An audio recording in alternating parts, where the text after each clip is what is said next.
Então, esse é o segundo vídeo, eu tive que dividir ele pela metade, ficou um pouco grande. Desculpa você estar até descontinuado aí. A gente precisou fazer alguns cortes, porque senão fica muito grande para o YouTube e muita gente não vai querer ver. Então vamos para a abertura.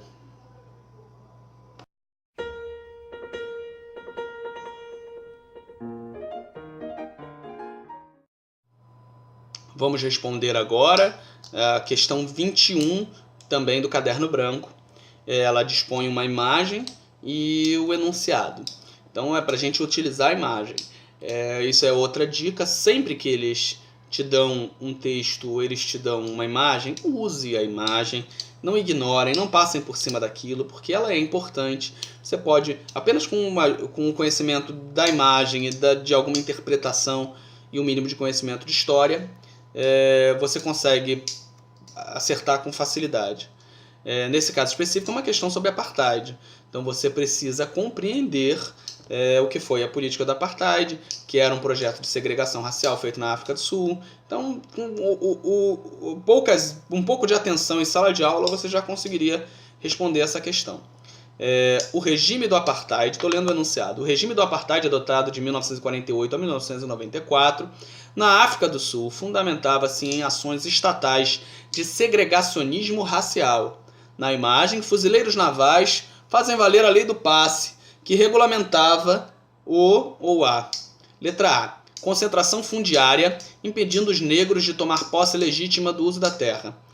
Vamos usar a imagem, vou fazer uma descrição da imagem para a gente voltar aqui para os enunciados, que eu acho que vai ficar mais fácil. Na imagem tem 3 homens de farda, armados, com capacete, inclusive, em uma estrada, parando um senhor negro de bicicleta. É somente isso. Então, concentração fundiária. Não é concentração fundiária, não é questão de terra. Se esse senhor tivesse com uma enxada na mão, com um ancinho na mão, com alguma ferramenta, a gente podia conceber que fosse alguma questão referente à política de terras. Não é o caso. Questão B. Boicote econômico proibindo os negros de consumir produtos ingleses sem resistência armada.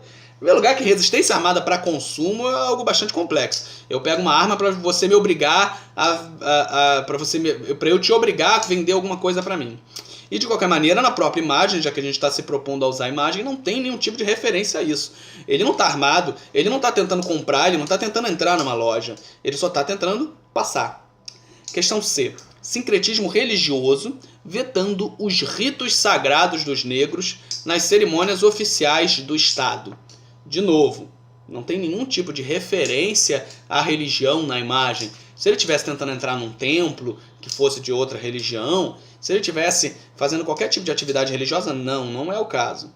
Eu vou pular a D, porque é obviamente já a questão certa, só para a gente poder ficar mais didático. A questão diz: exclusão do mercado de trabalho, negando à população negra o acesso aos bens de consumo. De novo, não tem nenhuma referência a mercado de trabalho. Tudo bem, o homem pode estar indo de bicicleta para o trabalho, mas você não tem uma referência clara na imagem, que é o que a prova te dá, para poder resolver a questão. Você não pode adivinhar. Ele pode estar indo para outro lugar, ele pode estar voltando para casa, ele pode estar fazendo outra coisa. Então você não tem uma referência do mundo do trabalho. Já a questão D é bem clara, coadunando com a imagem. A questão D fala assim: controle sobre a movimentação, desautorizando os negros a transitar em determinadas áreas da cidade. E isso existia. Você tinha locais que só podiam ser frequentados por brancos, e outros lugares que só podiam ser frequentados por negros. Um bom paralelo também fílmico, já que eu estou citando alguns filmes aqui, você vê o filme Distrito 9, que é dirigido por um sul-africano chamado Neil Blomkamp, que ele vai fazer exatamente esse paralelo entre o apartheid com uma ficção científica, onde você tem alienígenas. Filme bastante interessante, até para entender o apartheid. Cheguei a usar em sala de aula esse vídeo. Mas aí vamos nos concentrar na palavra passe. Se é a lei do passe, vamos lembrar de passe livre, de passear, de você passar por uma determinada região. Está falando de movimento, está falando de transitação. Logo, só pode ser essa questão D: controle sobre a movimentação, desautorizando os negros a transitarem em determinadas áreas da cidade. Outra questão que, com um pouco de interpretação, você consegue passar por cima com facilidade. Vamos para a próxima, né? A questão 25 do caderno branco, eu falo sempre enunciado para que vocês possam se localizar em outros cadernos. Ela começa assim: o que ocorreu na Bahia de 1798, ao contrário das outras situações de contestação política na América Portuguesa, é que o projeto que lhe era subjacente não tocou somente na condição ou no instrumento da integração subordinada das colônias no Império Luso. Dessa feita, ao contrário do que se deu nas Minas Gerais em 1789, a sedição avançou sobre a sua decorrência. É um texto de Jean Só e Pimenta, publicado num livro organizado, acho que é Mota, não sei o primeiro nome. O livro é Viagem Incompleta, a Experiência Brasileira de 1500 a 2000.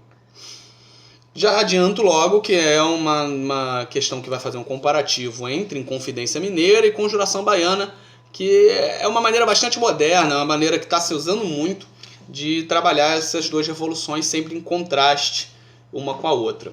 É bastante usual isso, eu usava em sala de aula, tanto no fundamental quanto no médio isso. E aí vamos lá, vamos fazer um pequeno comentário. A Conjuração Baiana ela foi feita por populares e ela propunha aprofundar um processo revolucionário. A Inconfidência Mineira ela é um movimento de elite, que estava aviltada, que estava ameaçada pelo crescimento dos impostos, pela derrama, como parte da crise aurífera do século XVIII. E você tem sim na Inconfidência Mineira uma série de estímulos, de influências do iluminismo. Mas você não tinha dentro da Inconfidência nenhum tipo de projeto de subversão, como é que eu posso dizer? De desestruturação da sociedade. Você tinha uma ideia de república, você tinha uma ideia de um novo governo, de acabar com a monarquia. Mas eles queriam que aquela mesma elite continuasse no poder. Não era uma sublevação completa social. Já a Conjuração Baiana, como ela foi feita por populares, por negros, por libertos, por pessoas pobres, ela propunha uma nova modelagem no próprio sistema social. Então ela oferecia um aprofundamento muito maior às revoltas. Dado isso, vamos ler o enunciado e as alternativas. A diferença entre as sedições abordadas no texto encontravam-se na pretensão de, em outras palavras, vamos traduzir desse português desnecessário que eles usam aqui, a Conjuração Baiana queria uma coisa que a Inconfidência não queria. E está perguntando o que é. Está perguntando o que a Conjuração Baiana queria que a Inconfidência Mineira não queria. Letra A. Eliminar a hierarquia militar. Até onde eu tenho conhecimento, nenhuma das duas tocava nessa questão de fim da hierarquia militar, não. Questão C. Estou pulando a B de propósito. Anular o domínio metropolitano? As duas queriam o fim do domínio metropolitano, uma ideia de republicanismo. D. Suprimir a propriedade fundiária? Nenhuma das duas queria. E questão E. Extinguir o absolutismo monárquico? Sim, existia um projeto de republicanismo em ambas os processos. Porém, a questão B, só a Conjuração Baiana queria. Como eu falei, a Inconfidência ela não oferecia uma ideia de aprofundamento da revolta, da questão social. E a questão B fala abolir a escravidão africana. E somente a Conjuração Baiana propunha, de fato, o fim da escravidão. Isso lá em 1798, quase 100 anos antes do processo real de abolição que a gente teve no Brasil. Então, questão B, a questão 25, a resposta é B, abolir a escravidão africana. E aí, vamos lá, dando continuidade, questão 27. Está demorando até bem mais tempo do que eu pensei, já até anoiteceu, toda hora eu estou tendo que parar por qualquer outro motivo. Mas essa questão 27 é bem simples, a gente vai conseguir fechar ela com rapidez. Ela traz uma imagem, onde você tem Brasília ao fundo, um daqueles prédios importantes de Brasília, e lá do Palácio do Planalto mesmo, não exatamente o Palácio do Planalto necessariamente, mas é um dos prédios, eu me esqueci o nome até.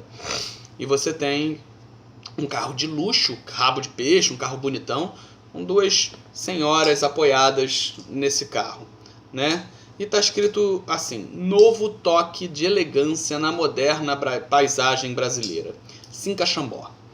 Cinca Chambó é um carro de luxo, antigo. Ele começou a ser construído no Brasil em 1957. É um carro bem elitizado até. Aí eu recomendo a música do Camisa de Vênus, Cinca Chambó, que fala sobre o carro. Dá uma olhadinha na música depois. Então, o Cinca Chambó ele é um carro que começa a ser produzido no Brasil em 1957, Brasília de 1960, então isso é a industrialização e a mudança de Brasília, da capital do Brasil para Brasília, período JK, Juscelino Kubitschek. Vamos ler o enunciado. No anúncio, há referência a algumas das transformações ocorridas no Brasil nos anos 1950 e 1960. No entanto, tais referências omitem transformações que impactaram segmentos da população, como letra A, exaltação da tradição colonial. Não existe nenhum tipo de referência à colônia na imagem, ao período colonial. Então já vamos descartar logo de cara essa alternativa. Alternativa B, redução da influência estrangeira. Pelo contrário, desde o momento que o Brasil está abrindo as portas para essas grandes indústrias internacionais, ele está oferecendo subsídios, logo essa influência estrangeira está sendo maior dentro do governo, nem que seja apenas no campo econômico. Mas você está tendo um aumento dessa influência estrangeira no Brasil. Questão C, a ampliação da imigração internacional. E aí você pode pensar, o Cinca é francês, o Fusca, que é do mesmo período, é alemão. Então você tem uma ampliação na imigração. Tudo bem, você pode até acreditar que vieram para o Brasil cargos especializados para poder trabalhar nessas indústrias. Mas daí ia ter um impacto na política de imigração internacional sendo ampliado. Você não tem uma quantidade tão grande de pessoas vindo para cá para poder ter essa alteração em si. Então a gente já descarta também essa questão C. Dando um pulinho na D, daqui a pouco eu falo dela. A questão E fala desconcentração da produção industrial. A questão E, ela já se contradiz com o próprio enunciado. Porque no enunciado fala que houveram transformações que não impactaram um segmento da população. A questão E fala que houve uma desconcentração da produção industrial brasileira, como se ela fosse concentrada em apenas um local e passasse a ser desconcentrada, passasse a ser espalhada pelo território nacional. Quando o que a gente vê é que a maioria dessas indústrias vão se fixar no eixo sul-sudeste. E você tem uma continuidade no processo, na verdade ele se amplia, onde as desigualdades regionais vão cada vez se tornando maiores. Por isso que a questão D é a correta, intensificação da desigualdade regional. Então essas indústrias que são realmente instituídas durante o período JK, elas acabam levando a um processo de intensificação da desigualdade regional. E o plano de interiorizar a metrópole, de levar ela para Brasília, acaba sendo um plano que não consegue levar o crescimento econômico industrial para o setor do centro-oeste na maneira com que foi justificado. A gente sabe que Brasília teve outras justificativas que continuam sendo úteis para a classe política até hoje. Então a questão 27, resposta D, intensificação da desigualdade regional. Fechamos mais uma questão.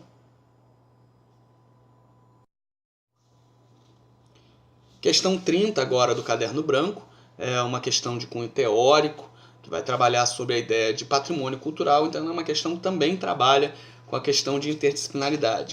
Eu optei por manter essa questão até para fazer menção à minha irmã, que é especializada em patrimônio, e eu sei que se ela souber que essa questão caiu e eu não comentei, ou que eu não incluí, até para ela ver o vídeo mesmo, ela vai depois brigar comigo e eu não estou aqui para arrumar briga com família.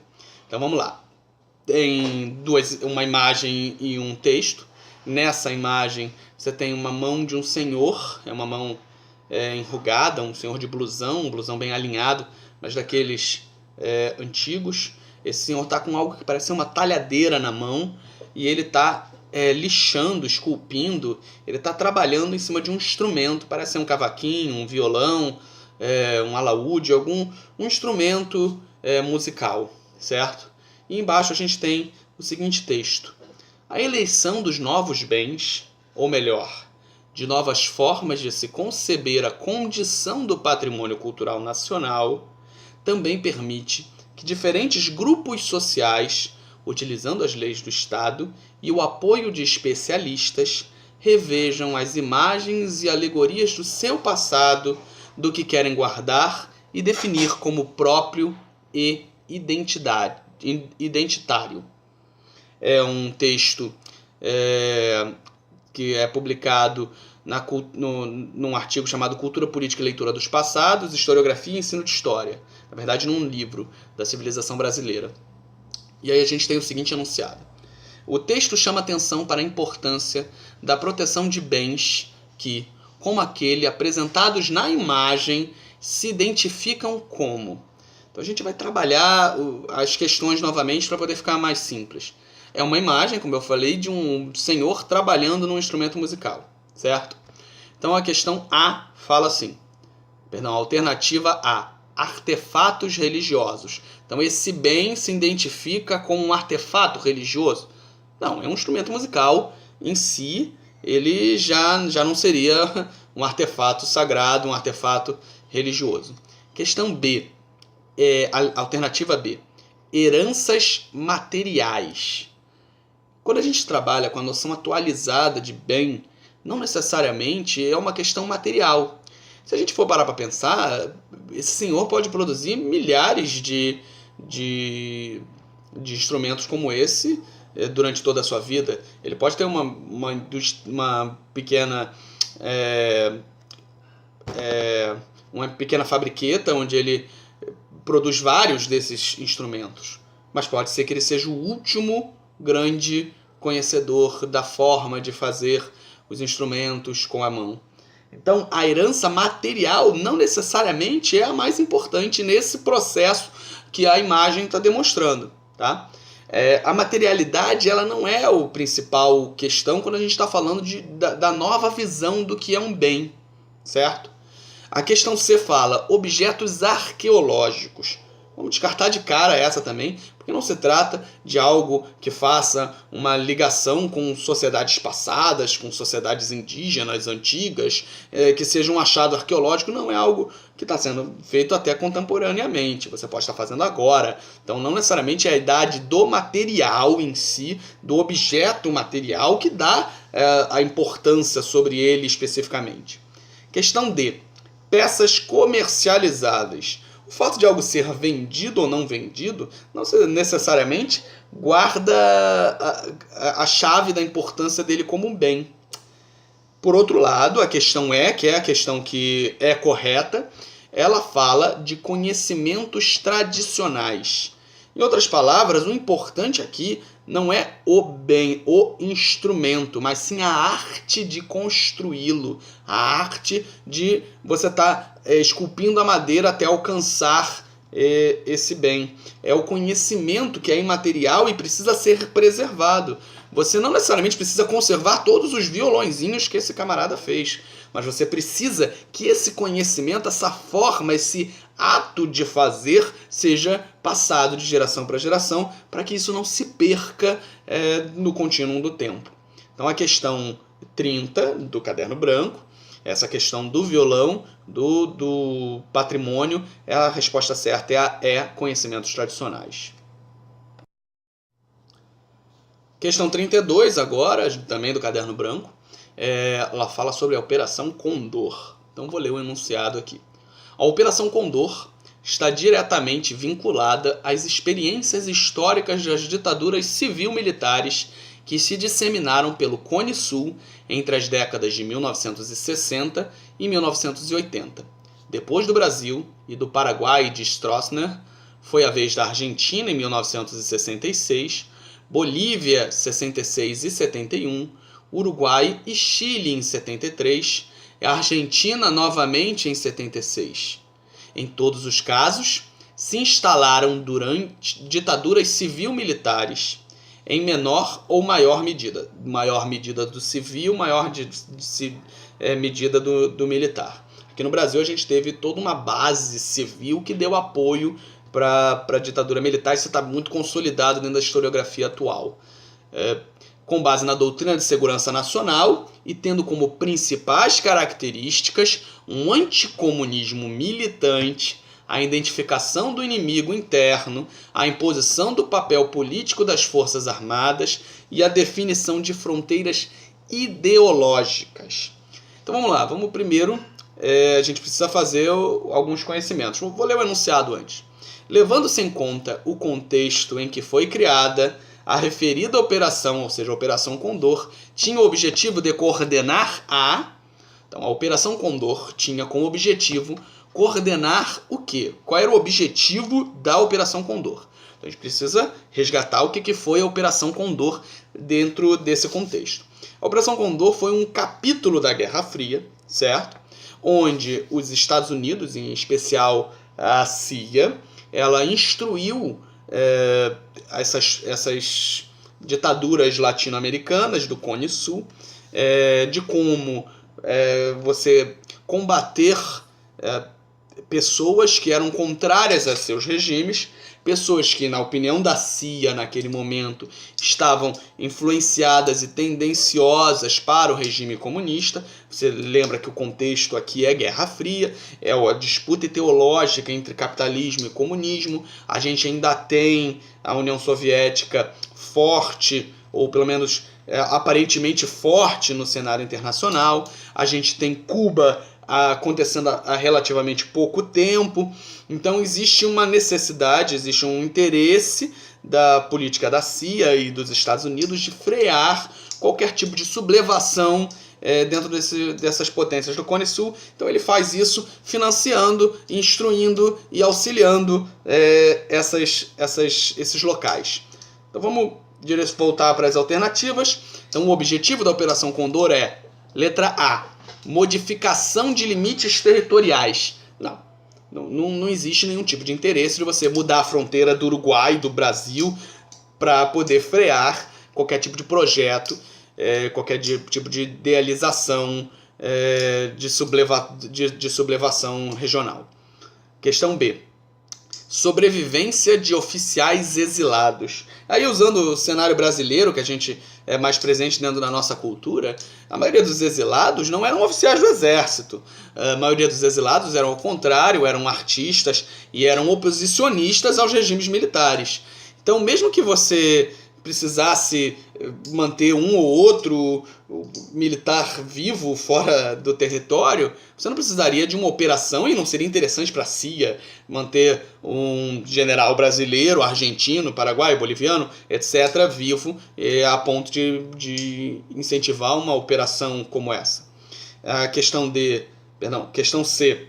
Interferência de potências mundiais. Então, para coordenar a interferência de potências mundiais, não. Ao contrário, a Operação Condor é para que somente os Estados Unidos continuem interferindo nos territórios desses locais. É para manter a hegemonia do capitalismo e, sobretudo, dos Estados Unidos sobre essas regiões, certo? Pula D, daqui a pouco a gente fala dela, e vamos para a questão E. Implantação de governos nacionalistas. Como é que eu vou coordenar a implantação de governos nacionalistas se, sobretudo, a maioria desses regimes militares já se identificavam como sendo ultranacionalistas ou qualquer coisa que o valha?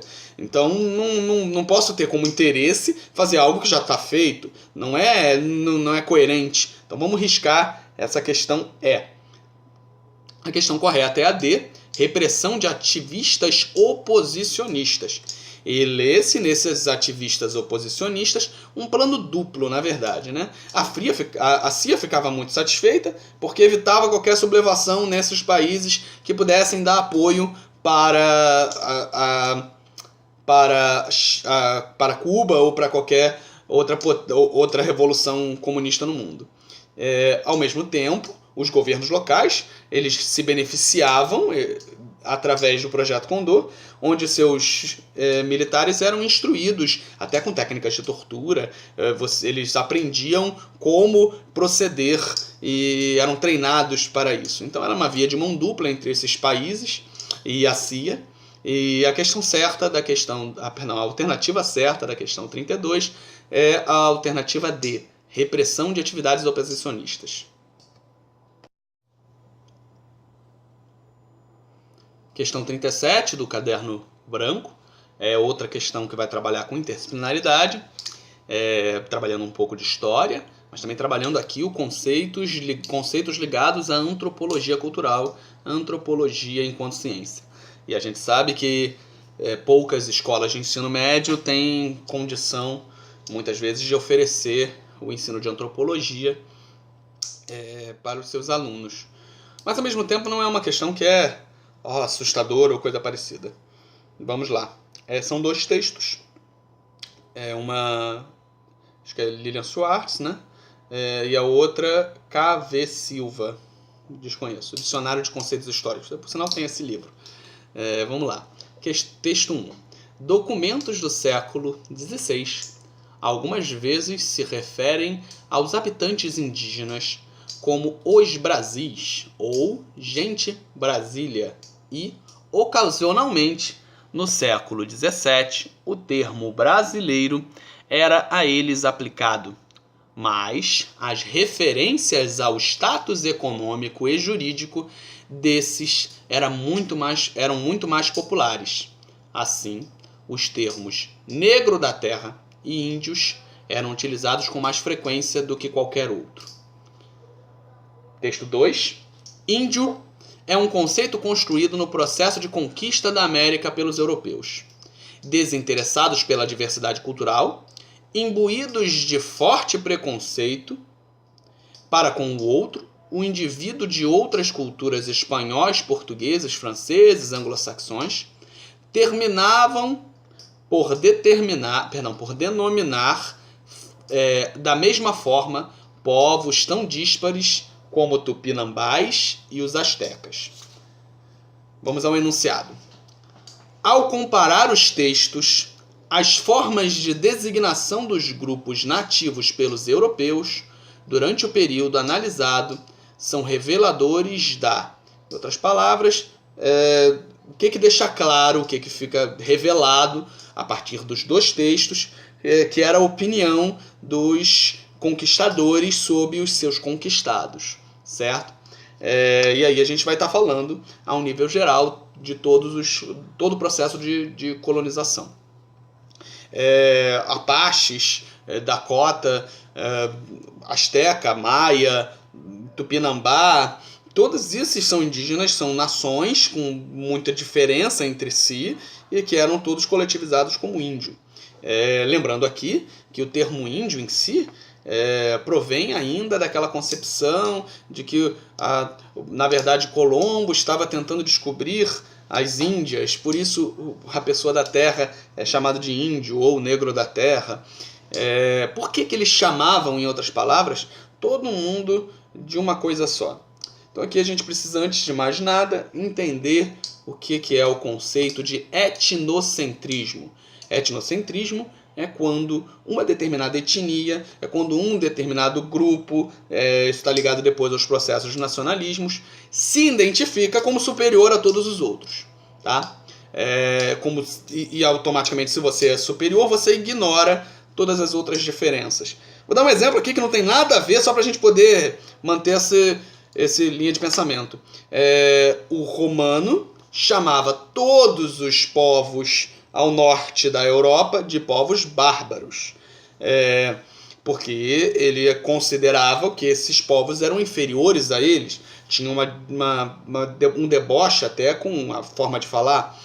Sendo assim, eles ignoravam as diferenças que existiam entre cada uma das tribos, vândalos, godos, visigodos, ostrogodos, suevos, etc. Mesmo o processo de eu me considero superior, eu ignoro as suas diferenças, se dá nesse momento. Então vamos à leitura dos enunciados. Letra A.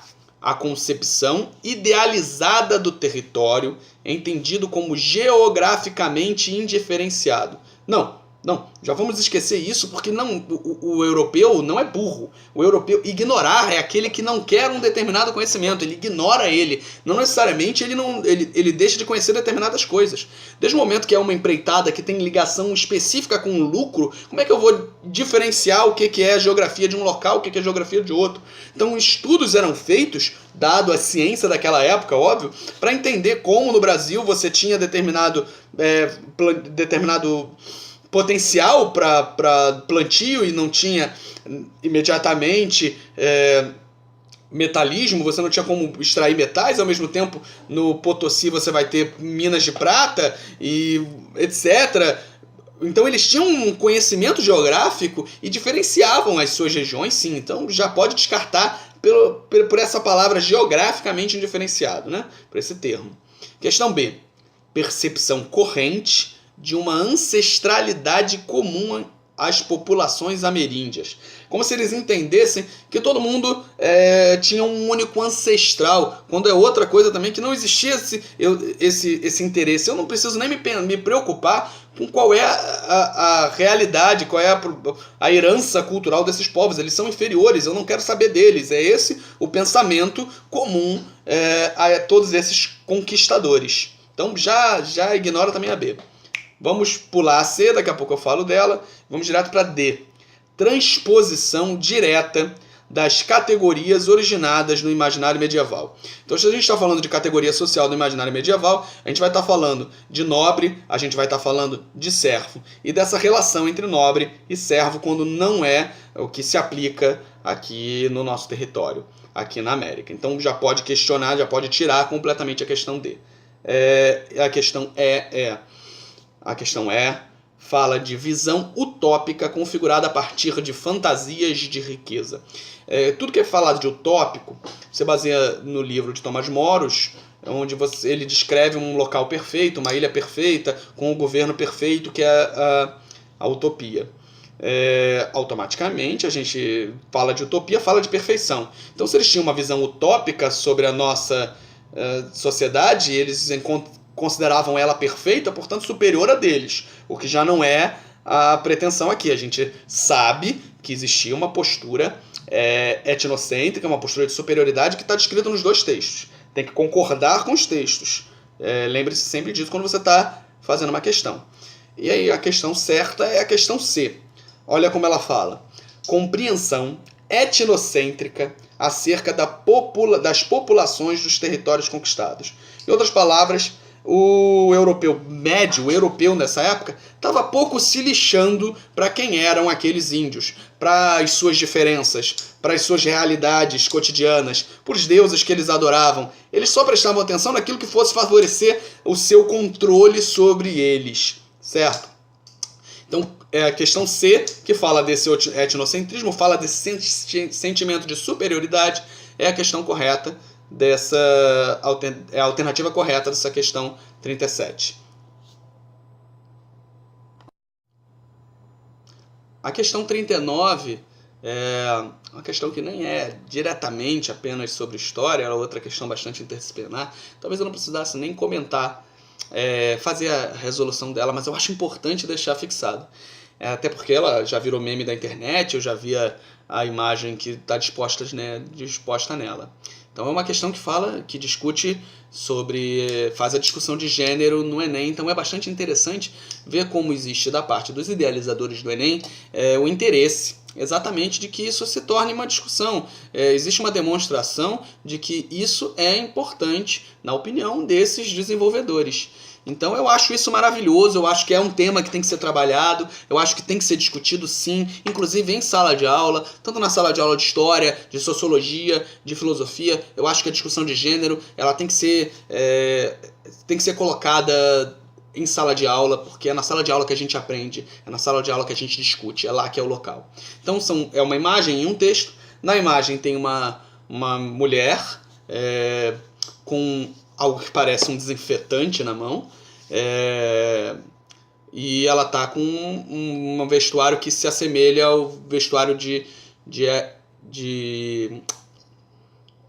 astronautas. E aí o texto é em inglês, tem a tradução embaixo.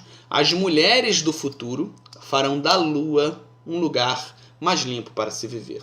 Então é uma propaganda de 1968, depois dispõe no enunciado, e aí você percebe que, óbvio, dentro do contínuo cultural de 1968, onde a mulher ainda tinha predominantemente o papel de dona de casa, que essa propaganda fosse direcionada diretamente para ela. Brincando, é lógico, com a situação, em 1968 ainda estávamos em plena corrida espacial, certo? E aí vamos para o texto. Texto 2. Metade da nova equipe da NASA é composta por mulheres. Aí o texto fala: até hoje, cerca de 350 astronautas americanos já estiveram no espaço, enquanto as mulheres não chegaram a ser 1/3 desse número.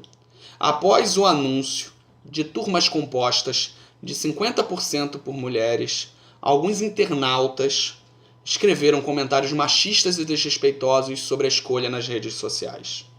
Então também está jogando o tema do hater, o tema do preconceito na internet nessa discussão. Então vamos ao enunciado. A comparação entre o anúncio publicitário de 1968 e a repercussão da notícia de 2016 mostra da repercussão da notícia de 2016. Não está falando da iniciativa da NASA de fazer equipes mistas, e sim da forma com que as pessoas receberam e se pronunciaram na internet a partir dessa notícia.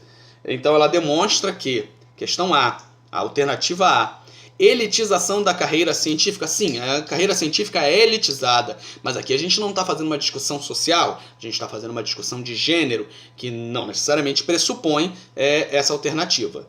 Letra B. Qualificação da atividade doméstica. A atividade doméstica passou por algum tipo de qualificação nos últimos anos? É disso que está falando o texto? Ela tem que ser astronauta agora para limpar a casa? Não, não é disso que está falando o texto. O texto está fazendo outro tipo de observação. Questão C. Ambição de indústrias patrocinadoras. Quando eu li isso aqui pela primeira vez, eu cheguei até a rir, porque foi bastante imaginativo. Quando eles chegaram para fazer essas alternativas, chegou ao vazio, eles inventaram qualquer coisa. A ambição das indústrias patrocinadoras de que a mulher fosse realmente, de fato, limpar a lua? Não, não é a observação. Aqui é apenas para ter uma alternativa a mais, você pode descartá-la logo de cara. Vamos pular a D, porque é a resposta certa, daqui a pouco a gente vai aprofundar ela. E a E é equiparação de papéis nas relações familiares. Infelizmente, ainda não conseguimos chegar ao momento, ao estágio evolucionário humano, onde as questões de gênero serão diretamente igualadas. Então você ainda não tem uma equiparação de papéis nas relações familiares entre mulheres e homens, entre as pessoas em geral. E a questão D, que é a questão correta, brilhantemente colocada no Enem, uma questão fácil até, mas que a sua importância não é pela dificuldade, sim por marcar uma posição de que isso tem que ser discutido realmente. A questão D fala de manutenção de estereótipos de gênero. Sim, ainda temos uma manutenção de estereótipos de gênero de 1968 a 2016. Você ainda tem diversas pessoas que pensam que o local da mulher ainda é ser a dona de casa, é fogão e pia. Isso não pode continuar assim. E aqui eu acho que nem cabe, a gente tem só que fazer a correção, mas eu acho muito importante que o Enem se coloque e proponha essa discussão em nível acadêmico.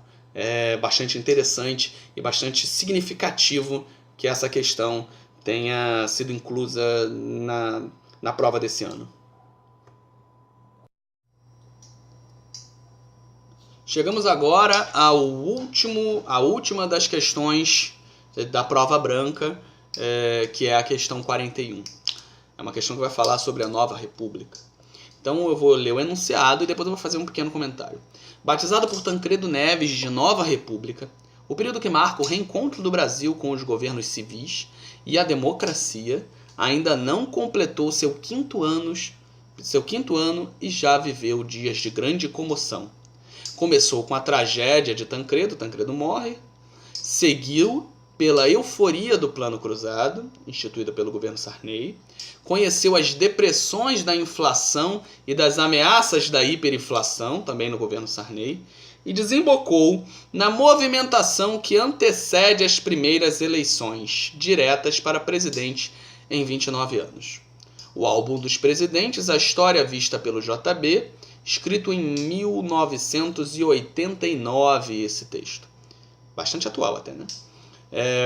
O enunciado fala: o período descrito apresenta continuidades e rupturas em relação à conjuntura histórica anterior.